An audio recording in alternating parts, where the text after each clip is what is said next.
This video is going to be about the Harbor Freight DA Polisher re-greasing mod.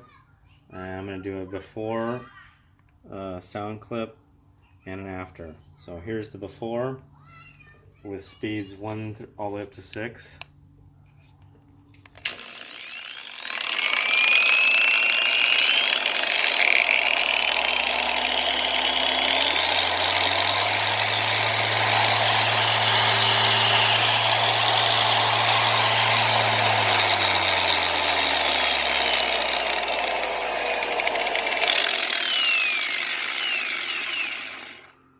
I've just finished repacking the gear head with grease.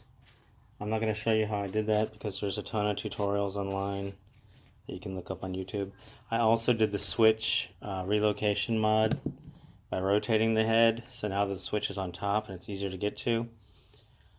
The only drawback on that is now your variable speed is kind of sideways, but that doesn't bother me. Anyway, I've already ran it a couple times just to get the grease worked in because it was packed so full it was oozing out of the weep hole at the top underneath this cover.